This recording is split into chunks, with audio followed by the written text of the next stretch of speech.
Ashama arkafune akam nagaa jirtu daawwattoonni amaan and siifu hundi keessanuu baga nagaa dhuftan har'a gaafiif deebii tokko isaan wajjin goona namoonni hedduun akkamitti wal argan kan baay'ee gaafii garagaraa kan gaafatan jirtu kanaaf gaafii kana isiniif gaafachuu fi duraan dursee jalqabarratti yeroo seentan subscribe godhaa achumaan like godhaa laayikiin keessan yeroo hundaayyuu hamilee ta'a waan ta'eef laayikiin qusatinaa laayik tuqaa egaa gara gaafiitti deebina kun abbaa ijoollee lakkushanii amaan Huseeni tun haadha ijoollee lakkushan dhalti siifanii kanaaf Hanaan Nuraddiin yaa'u siifan kan ittiin beeytan kanaafuu mee jalqaba irratti gaafii akka isin barbaadanitti gaafii isiniif gaafadha duraan dursee maqaa kee fi iddoo dhaloota kee himatta atis maqaa kee fi iddoo dhaloota kee himatta gabaabsitanii duraan dursa assalaamu alaykum warahmatullahi wabarakatuh ashama akkam jirtan harka fuune ilmaan oromoo hundi keessanuu bakkuma jirtaniin nageenyi keenya kan kabajaaf jaalalaa isin haa ga'u jecha an maqaan kiyya Amaan Huseen jedhama dhalataa baaleetti dhaladhee baalee guddadhe ganninan itti dhaladhee baadiyyaa xiqqishuu wayiitii magaalaa Shaalloo jedhamtu wayii dhaladhee Chibooda Roobee galee magaalaa Roobeetitti guddadhee Samboda bakattummaan na dhaqqabdee biyyarraa baqachuu eegalee biyyarraa baqadhee biyya Masrii yookaan ammoo Ijipti dhufee erga Ijipti dhufee waggaa shammoo keessa jira. Egaa kanaaf maqaa isaa guutuu iddoo dhaloota isaa fi iddoo amma itti jiraatu hundaa isiniif himee jira amma gara siifanitti sagalee kee siifan ol kaastee mee jalqaba irratti atis akkuma isaatti maqaa keetii fi iddoo dhaloota kee bal'inaan. Maqaan kiyya Hanaan Nuraddiin iddoo dhaloota kiyya. Sagalee kee ni dhaga'ama sagaleen yes hin dhaga'amu jira jira laal ol kaas. Bakki itti guddadhe Jimmaadha. Jimma. Naannoo Sokorruu jedhamu. Akkasuma akka beekamu. bakka itti dhalatte san hin dhageenye jedhaan. Bakki itti dhalatte Walisoo. Walisootti dhalattee Jimmatti guddattee. Shawatti dhalattee Shawaa keessa Walisoo dhalattee Jimmatti guddattee jechuudha. Yaa. Akka beekamu bakki an jiru Kaayiroodha. Kaayiroo jiraattaa yaa sirriidha. Egaa kan namoonni hedduun akkanatti ilaaltanii akkamitti mucayyoon tuni ijoollee lakkuushan dhaluu dandeette akkamitti ijoollee lakkuushan da'uu dandeette jettanii namoonni baay'een gaafii isinitti ta'ee jira yoo laallu hin fakkaattu jettanii jirtanii yaa dhugaadha kun hojii rabbiiti ijoollee lakkuushan kan dhalte isaa kan dhalche ammoo isaa jechuudha. Meeqa amma gara gaafii itti aanutti dabarra mee yeroo jalqabatti Amaan akkamitti wal jaalattan jechuun akkamitti eessatti argiteen yeroo jalqabaa isii akkamitti argiteeti akkamitti wal jaalattan. Dursa sin arge mana se arge. Dursa karaa keessatti wal agarre guyyaa jalqabaa nama lama ta'anii deemuu jiranii. Yani akkanam turre reef biyyarraa dhuftee bara 2018 keessa biyyarraa dhuftee anammoo biyya tana bubbulee jira. Achi booda obboleettii yookaan ammoo tiyyuu mucayyoo isiidhaan mucayyoo adeera ishiittu waliin jira jechuudha. Na lamaan iyyuu wal fakkaatanii hojjaanis wal qixa argeetumaan bira taree saahiba kiyya tokko hojii deemu jira. Saahibni kiyyas jara hojii wal beekaa nagaa jedheeni nagaa gaafatee anis nagaa jedheeni biraa taree Samboda baatii lama akkas waan hin geenne wayii na fakkaata. Sarbii obboleessa keenya tokko ture nama akkaan jaalannu nama akkaan kabajnu Kaayiroo keessatti nama hin kabaju nama hin jaaladhu obboleessa hin qabu jedhee an abdadhu sarbii abbittii irra wal agarree jechuudha. Guyyaa san wal agarree guyyaa sanis homaa walitti naasoyne yaani anis saasan zahmaa biraa keessa jira. Garuu akkoo argiteen si toltee jirti. Natti toltee jirti. Anis mucaa anaan abbeeraa jedhu tokko Jarman irraa dhufee na bira jira. Keessa badaa waanuma kana yoo mucaa kanatti yoo fuudhuu waan jettu qalbiin yaani waan sammuun tiyya saasaniin na yaadde ofiif osoo hin ta'in maaliif jettanii yoo na gaafattan ani ishii dura nama biraa nikaa godhadhee ture rabbiin hin goone ishii waliin walitti nu dabale saasanitti homaa yaadu ture. Saasanitti nama isa wajjin karoora guddaa qabnaa waan rabbi jedhe malee waan namni jedhe waan hin taaneef nama biraa nikaa godhadhee waan tureef an nama biraatiif ni jedheeni ture hin taane innis ni deeme san booda akka haaraatitti wal agarree anis naman abdachuu ture san dhabee yookaan ammoo ganamee dhabee jennaan wal agarree bilbila isii guyyaa san qaba achi booda walitti illee dawwallee hin beeknu waggaa tokko booda walitti deebine. Okay, yeroo walitti deebitan si moo isiitu jaaladheesse jechuun isiitu jaaladheesseef moo yookaan ammoo isiitu si jaaladheesse hin jetteme? Kana ammaa jirnu kana isii mannaa dheesse kun beekama. Kun beekama. Kana isii mannaa jedhee. Isiin naa dheesse waa akkadhu jedhaa jira. Isiin garuu ati maal jette isa moo situ dheesse jedha? Haraan dhiyeessine. Isumaami. Wallaa akka dhugaatitti yoo ka dubbannu jechuun qoosaa miti. Wanni kun akka qoosaa ta'ee seenaa ta'ee hafuu danda'a. Kanaaf nuti har'a viidiyoo kana waraabnee hin bullaaf hin bullu waan hin beekneef hin oollaaf hin oollu waan hin beekneef wanni kun seenaa ta'aa ilmaan teennaafis yaadannoo guddaa ta'a jedhee yaada dura. Maaliif gizee takka abbaan ilmaan ta'u. Ijoolleen tokko garan yoo fiigu tokko garas deema.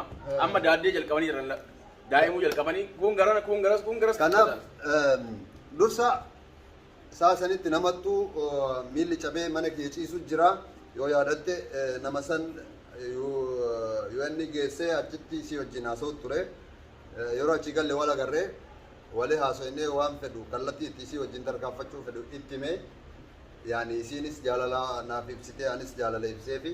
Yaa jalqaba walumaa galattuu siitu yaa jaalala ibseef si jaalala. Yaani ilmoo dhiiraa irraa bareeddi dubartiin yoo masiin jettellee jedhe siin hin jettu amannuufi kan.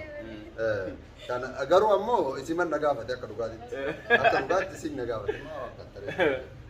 Okay. Meeqa siifu yeroo jalqabaa argituun akkamii? Akkuma argitiin jaalattee immoo moo boodarra erga inni si dubbisuu jalqabee booda jaalalli irraa si qabu jalqabesi.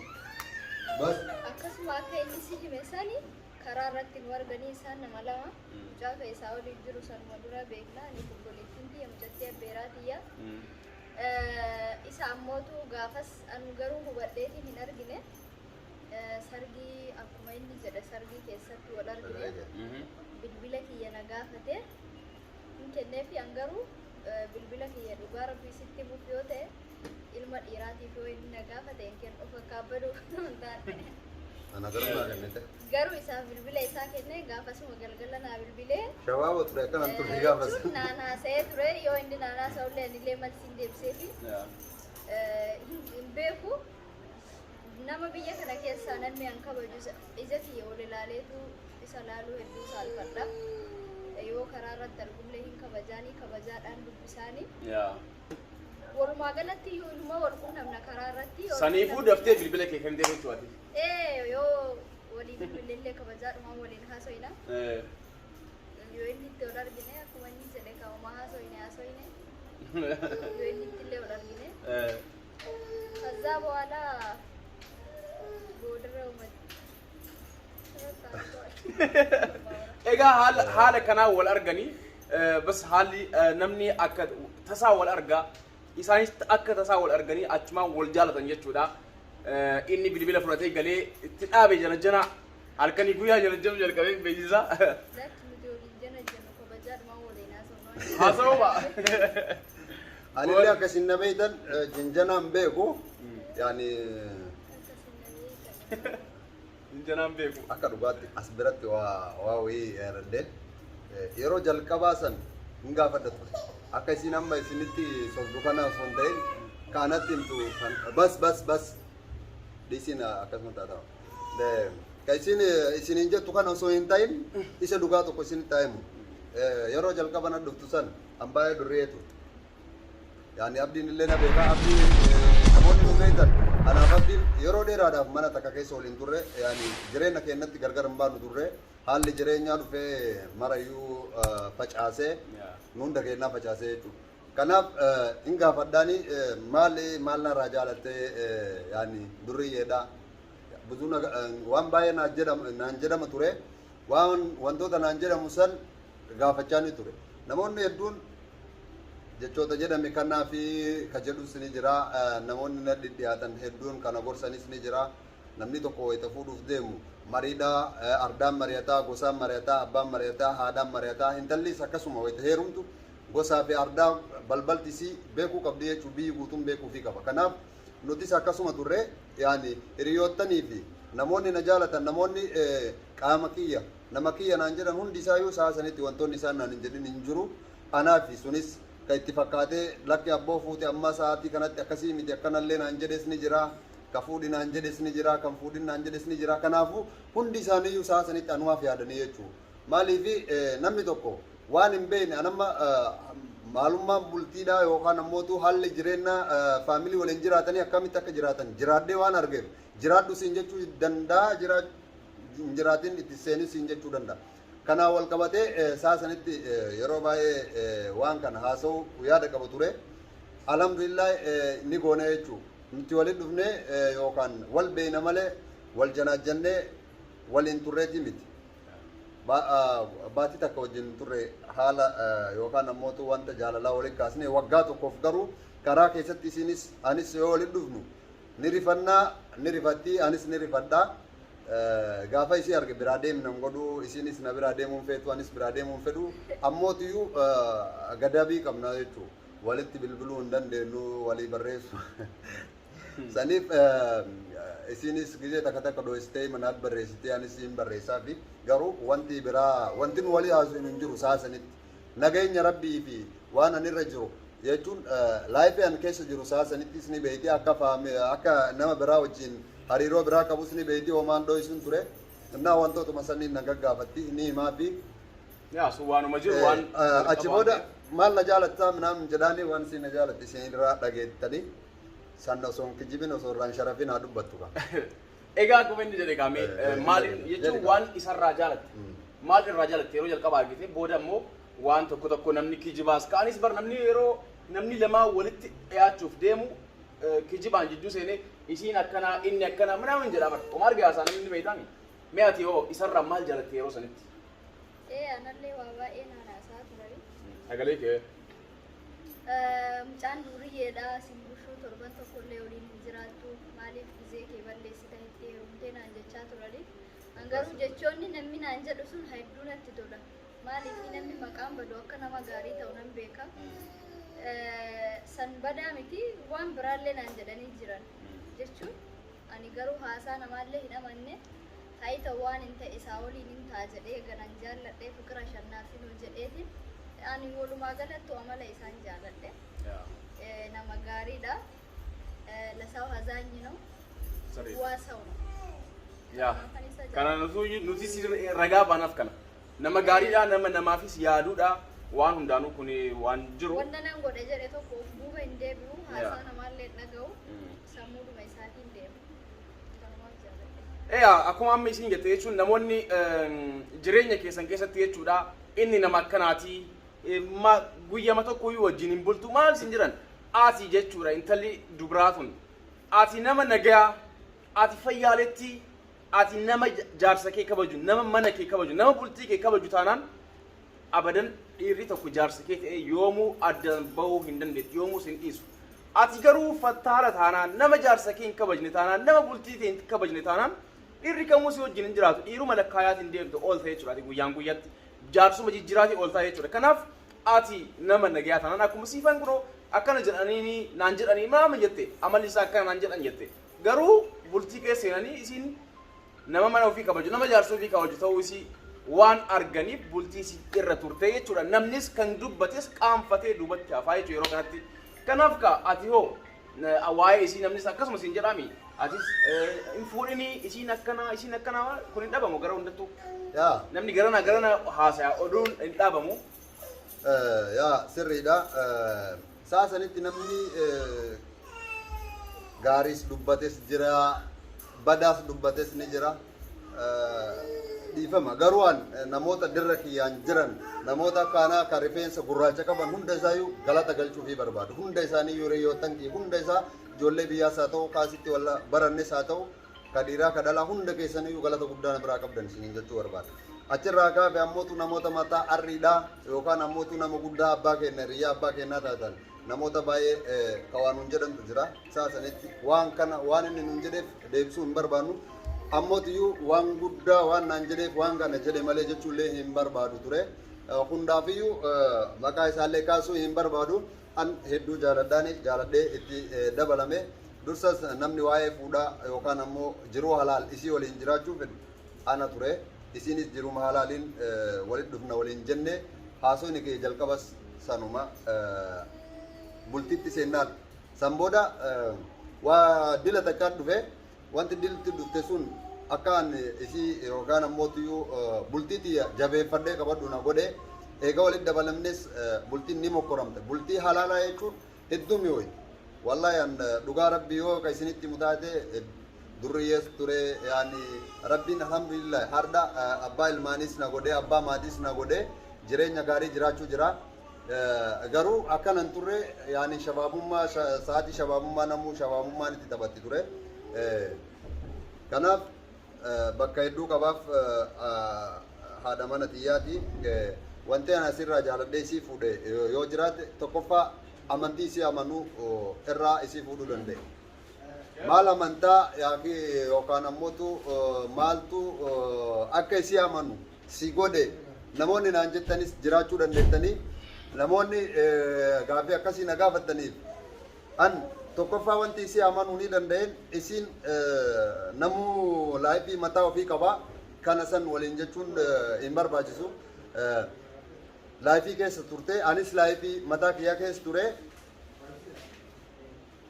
silaa nama badaa taate akkana jaalattuuf yeroo san dhuftee na wajjii waa balleessitu ture tokkoffaa waan aadaa mana xiyyaan halaalaan fuudhuu yaadeef waan kanaan akka amantaa isiin qabdu waggaa tokko namni waliin jiraate waggaa tokko keessatti guyyaa takka walitti dhufuu hin dadhabu jechuu yoo hannallee barbaade yoo waa balleessuu barbaade kanaaf garuu ammoo tiyyuu isiin nama akkasii waan hin ta'iniif namni kun osoo waan biraa kawaa ta'ullee taate ka biraa deemullee taate boru abdiidhaan na eeggataa waan jedhu taasifaa yookaan ammoo tiyyuu abdii guutuu waan isiin naa kennite qofaaf itti seenuu fedhe lammata ammootu jireenya isii waliin jiraachuu haalaan utubaa wiirtuu lafee duwidaa kanaa ta'e jecha takka bichaa jira jechi takkittiin sun sa'aatii nuti walitti dhufuuf deemnu san maqaa hedduu nu ba'uuf ture yaani ittiin heerumini fuudhini isiidhaanis anaanis ni jedhama yaani anis amaluma kiirra naa jedhamee isiillee akkasuma hin dalagattuu manaan baatuu maaliin taatuu si kaayisitti akkasii anillee akkasuma sin dhiisaa torbaan si waliin jiraata akkasuma kaayiroodha dhugaadha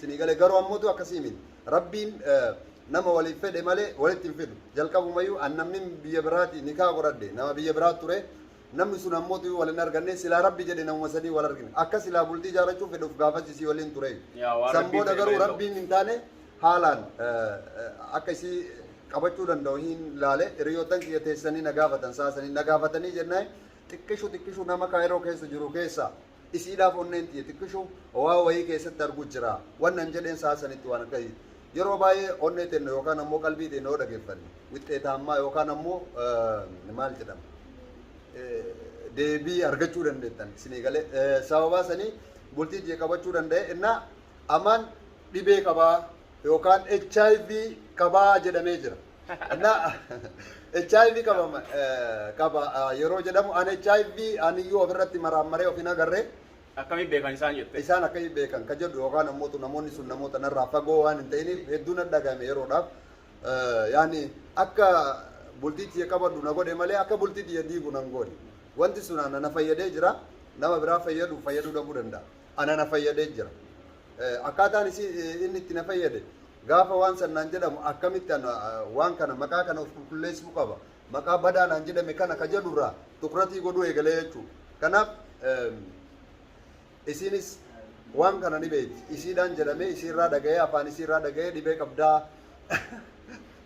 HIV qabdaa jedhamee HIV hin qabu ani yaani maramee hin beeku jechuu achi dura biyya kanatti dhufee hin maramne egaa nikaa godhanne bulii 15 akkas na bira turte homaa hin jiru halaalumaa walitti dhufne san dura waan walitti dhufne bulii 15 inumaa sababa isaanii walumaa galatti sababa isaan jiraniif deemtee qoratamtee jechuudha san booda deeme baatii takka moo baatii lama akkas tureetiin gadee baatii takka turee deeme akkamitti deeme saniyyuu deemuun barbaadu sammuu kiyya na nyaatee jechuun dhibee wanni jedhamu kun saayikooloojii awwaalumayyuu saayikooloojii kan keessa nyaata namni sii galee saayikooloojiin aniyyuu aga of shakku takka gahe hin qabamoo hin qabu waan jedhu san aniyyuu ofitti namanni ture Samboda isin na wajjin jiraachuu eegaltee jennaan hedduu rifadhee jechuudha. Maaliif namni kun lubboo fi illee yoo ta'e sii kennaa jechuudha. Namni dhibee qaba. Siin jedhee namni dhibee qaba jedhee osoo si beeku si waliin ciise lubbuu isaa sii kennuurraa yookaan ammoo kalee takka namni jaarsaaf jaartiin wal bira dhukkubsatee kalee dhukkubsattu ni jira. Ka kalee walii kennan namoota akkanaati jedhee fakkeenya kan irraa fudhadhe haadha mana biyyaati jechuudha. Kanaaf bultii xiyyaa akka qabadhu na taasisee Rabbiinis nu mokkoree yeroodhaaf yeroo waliin dhufne sanitti nuti waliin beeynu waliin jana jennee haalli waliin jireenya keenyaa baay'ee rakkisaa ture. Amma mala walii fudhannee wal beeyna haadha abbaa waliif fakkaannaa ardaanis gostis balbaltis aanaanis biyyis firris isimaa anumaa jechuudha. Abbaan isii anaa jaarsi isii anaa obboleessi isii anaa si galee. Yaa bakka bultii keessan keessa jennaan maatiin isii asima jechuudha. Kanaaf achirraa ka'ee haala itti waliin jiraachuu barbaadu masfartii isii waliin jiraachuu barbaadu guutuu itti mee jechuudha. Kanaaf waan hafe isiin itti guutii waan achirraa hafe gaafii yoo qabaate gaafii isaa itti guutaa fi wanta baay'ee jira waan kanarratti ammoo hojjechuuf bal'inaan maaliif namaaf barnoota guddaa ta'a jechuudha. Waan kana waan kenna haasa'u yookaan ammoo laayifii kenna akka baduu yookaan harakaata godhuuf osoo hin ta'in namoonni baay'een barnoota irraa argatan akkaataa itti waliin dhufan walitti dhufaniin hin beeku ilmi namaa kun kulliin isaayyuu riskit walitti fidaaf midhaaniif bishaanii isin shawaadhaa hin baale hin beeku hin beeytuun asittee amaantu jira jettee hin dhufne anillee isii jira jedhee hin dhufne rabbitti waliin nu fide jechuudha. Kanaaf namni bultii keessa jirtu hundi keetiyyuu fakkeenya guddaa siif ta'a namni bultii seenuuf deemtu hundi keessaniyyuu barnoota isinii ta'a jechuudha. Kanaafuu abdiin gaafii isaatti fufuu ni danda'a. Jaalalli kana hunda jedhamee jechuun akkanaa siif hin taatu siin taatu siin ta'u ka jedhame kuni hunduu dabree bultii keessanii ilmaan lakkuu 5 argatanii amma 4 qaban jechuudha. Ilmaan 4 dhiira 3 fi intala takka. Kanaaf maal siin jedha kana isinuuti akkanumatti beekuu dandeettan ni maa jechuudha waan rabbii walitti fedhee ilmaan tana hunda takkatti maan kenneefi yeroo takkatti lakkuu bakka takkatti kenneefi jaalalaa fi gammachuudhaan jiraataa jiran jechuudha yeroo ammaa kana jaalalli kana hunda qaba namni jedheefi miti jechuun namni jedhan namni tokko hinaaffaaf jedha yookaan dhiirri takka intala takkaan inni bara akkanaa jedha maaliif yookaan ofii barbaadees ta'uu danda'a yookaan ammoo isaanuma lamaanittu hinaafees ta'uu danda'a namni wanti inni hin jenne hin jiru yookaan dhalaanis akkasuma dhalaa biraatiin yoo ati kan jaalatu ta'e akkas waan akkana jechuun dandeetti yookaan hinaaftee yookaan ofii nama san barbaadde kanaaf wantoonni akkanaa kunniin fudhatama hin qabanii namni tokko jaalala keessa seenetiin of arga eenyummaa ofii na jaalatti moo nan jaalatu na jaalatu moo nan jaalatu yookaan ammoo wajjin jiraachuu danda'amu hin danda'u namni tokko bultii keessa seenee wajjin jiraachuu hin dandeenye waanuma jiru addunyaarra addaan baya wajjin jiraachuu dandeenyaan itti fufaa jechuudha. Kana jaalalli waa hedduu qabaa bultii keessattis akkasuma mee kaasifan achi booda wanti si qunname amma gammachuu qabda moo gammachuu qabdu mana kee keessatti walumaa sagalee kaasifti deebii sirrii gammachuu qabda moo gammachuu qabdu isa wajjin jireenya keetiin akka namni waan namni jedhu san irratti argite moo haasaa social media osoo hin ta'in waan kenna waan dhuunfaa waan dhimma kenna waan dhuunfaa waan nama hin tuqne jechuudha. Kanaaf waan kan kee waan dhugaadha akka dubbatu free. Jiruunuyyuu maal akka ta'e kan beekee isaa waliin tidaarii qabadheeti hedduu gammada jiruu biyya keessatti baay'ee natti tola yoo ilmaan koollee ilaalee nan gammada homaa gaddillee natti dhagahamu bakka walumaa galatti jiruu biyya keessatti gammachuu qaba baay'ee natti tola. Egaa akkuma argitan inumaa jiruu kiyya keessatti gammachuu qaba jireenyaayyuu kan argee erga isa wajjin bultiitti dabalamee jettisiin haala kanaan gammachuun ammas rabbiin mee eebbisaan isinis yeroo takka rabbiin ammas umrii dheertuu wajjin isin haa tursiisu fayyaa wajjin umrii waggaa kuma jiraadha addaan hin bayna hamtuun isin jidduu hin seenin jedhaati eebbisaanii. Okay gaafii dhumaa isinii gaafadha waa'ee ilmaan jechuun akkamitti itti yaaddaniiti ilmoo argachuu qabna jettanii itti yaaddanii mari'attanii murteessaniitiin akka garaa qabattu goote moo akkuma tasaa garaatti hafteeti achumaan waan rabbiin nuu kenne haa haftuu jettanii murteessitan mee akkam jechuun namuu dhugaan ilmi namaa baay'een jireenya kaayiroo keessa jirru hundi kennayyuu wal beena namoota muraasa namni ilmoo barbaadee argatu. Garuu ammoo tuyyuu ani jalqabuma guyyaa isii fuudhurraayyuu ilmoo barbaada. Maaliif jettanii namoonni na gaafattan hedduun jiraachuu dandeessanii wanti waan san godhuu barbaadeef tokkoffaa annama zina yookaan haram wajji godhe nikaa kan godhan kan amala kiyya yookaan ammoo tiyuu kaayoo kiyya. Lammata kiniin andurii elleedha garuu ammoo kiniin hin fedhu yaadullee rabbii yoo naa kenne riskii mataa kiyyaa nyaachuutu jira riskii faamilii kiyyaa nyaachuutu hin jiru waan jedhutti amana. Kanaaf namuu riskii ofii jiraata. An ilmoo akka barbaadu jalqabumarraa itti himee waan akkana waan akka kiniinii waan akka maalii waan kanneen akka isiin hin fayyadamne guyyama isii fuudhu san isiif ibsee jechuudha. Kanuma waan yoo isiin waan biraa yoo irraa kijibe daabuutu. Akkanumaa mi? Ligaa kun irraayi ilmaan barbaadanaan jedhe tasaa ka'ee kun jiraanillee barbaada. Alhamdulillah namni biyya kana keessa ta'ee biyya isaayyuu ta'ee jiru biyya kanaa kama jireetu haalaaf amala namaa ilaalee biyaas xiqqeenyaan hoggaa lama yookaan hoggaa sadis ilaalee yookaan mana madaabii si ergee si dalagsiifatee maali odoo hin jedhin akkuma si fuudhan ilmaan nan argadha hin jedhu inni ammootu yeroodhuma sana gaaffii naa dhiheesse alhamdulillah egaa yeroo sanatti nuuf tasaa akkanee ol fuulee waggaa moo hooma akkasiitti ulfaa'e egaa isatti heerumeellee hojii hojjedhellee hin beeku akka nama biraallee na eeffatee deemni hojii hojjedhullee naan jedhellee hin beeku humna kiyya beeka akka dandeettii hojiillee hin qabne hin beeka alhamdulillah rabbil alamin kunoo har'a geenye ilmaan itti arganne as biratti waan isiin siinyatte dhageettan jirtu waggaa tokkoof ilmoo soqut turre wallahi akka dhugaatitti yoo isinitti himeen mana yaalaa deemu ga'ee jira rabbiin garuu akka namaatii miti an sodaa baay'ee qaba ture sodaan an qabu tokkoffaa namni ilma dhiiraa ta'ee hundi kennayyuu ni beeku abdiinis dhiiraanis dhiira hundi kennayyuu dhiira kanaaf dubartii takka bira yeroo gennu wanti nu jenneen kakanne hin jiru jechuudha sinii galaami kakuun an kakachuu ture sun na sodaachisaa jechuudha dhugaa rabbii yoo isinitti hime maaliif ati intala durbaa takka wal argachuuf yookaan ammoo isii argattee isii waliin jiraachuuf yookaan waliin maanuu buluuf wanti ati dubbattuu fi wanti ati haasoftuu fi kakuun ati kakattu baay'ee nama rifachiisa jechuun ammarra teettee yoo laalte waan kalee dabarsite waan ati gaabbitu baay'ee jiraachuu danda'a. Kanaaf saasanitti shakkee ture mana yaalaa mara deemuuf ture ilmoo hin arganne ture hin dhalchuu haga jedhu gahee ture jechuudha. Kanaaf rabbiin ammoo akka namaatii miti saasanitti saatii nuti ilmoo argannu sanitti wallahi rabbiin haalaan saasanitti saa fatanaa yookaan ammoo saa hedduu ulfaataa ture nutis wallabbii wayii baay'ee qabna ture wallabbiin nuti qabnu wallabbii xiqqishuu afaan keessaa isiinis akka isin agartan ijoollummaatu itti jira anas akka na agartan homaa waan dulloomaa yookaan jaarsa wayii fakkaatu gannuma manuma diidamaa kana keessa jira jechuudha. Kanaaf mana diidamaa keessaan baane saasanitti yeroo isiin check of gootu daa'imni garaa jira si dhiisee deemuuf ture akkana jettee galgala yeroo isiin naaf himtu surprise maal tasan ta'ee jechuudha. Kanaaf rabbiin akka fedhe qaba rabbii ilmaan shan naa kennu eega dhalatan argee garuu ammoo ilmaan lakkuu ta'uu isaanii jalqabumarraa guyyaan isiin agarte guyyaa 15 eega ga'ee agarte mana yaalaa deemne mana yaalaa yeroo deemnetti doktorri lakkuudha nuun jedhee anis ijaan arguu jira jaaf guyyaa 15 deemne jechuudha.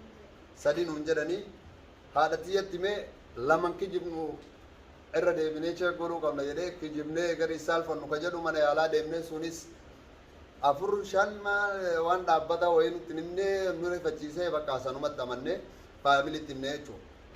Kana abda gaafii biraa yoo qabaatti. Egaa akkuma dhageettan seenaa ajaa'ibaati yeroo ijoolleen tun dhuftu doktarri kun 2 jedhaanii kun 3 jedhaanii booda irratti beekan jechuudha dhumarratti yeroo jalqabaa doktarrummaan isaanii ture jechuudha ittiin waan isaan haamilee akka isaan hin rifanneef jecha dhugaa ittiin himne 2 garaa qabda jedhaanii ture doktarri san booda kan isaan beekanii. Daawwattoonni keenya viidiyoon dheeratee jira asumarratti dhaabbanneetiin guyyaa har'aatiif yeroo itti aanutti gaafii isin barbaadan barreessaatii gaafii isin barreessatan san irratti hundoonee gaafii biraa isiniif gaafannaa deebii isaanirraa eegnaa jechuudha. Ammaaf galatoomaa asumara xumurraa yeroo itti aanu ta'an golii deebinuuf nagaa turaa subscribe godhaatii channel kana like share gochuu hin raammatina waa'ee kennaa haasoo ittuma fufna maaliif nuti waa lama qabannee lafaa kaan tokkoffaa jireenya jiraachuu jirru kan uummata kennaan agarsiisuu barbaanna lammata ammoo ilmaan teenya tanallee galii irraa taawaan kana guddisuu ni barbaanna akka nu gargaartan garasiin isin beeksisuu barbaanna kanaaf waa'ee kennaa ammootu barnoota guddaa irraa argattan yookaan ammootu ilmi namaa kan fattanamne kan rakkanne kachinkii hiraari nagarre hin jiru kanaaf itti fufaa jechuu share like subscribe godhuu hin dagatina ulfaadha waan jettu yoo qabaatte like share itti dubbadhu galatooma ulfaadha share like subscribe nu godha du'aa'ii godhaa fi fayyaa isiitti akka deebitu rabbi fayyaa isii irratti haa deebisu har'allee kun akkanuma nu waliin taa'u jirti alhamdulillah jennaan nagaa ta'a fayyaa ta'a hundi keessanuu bye bye bye bye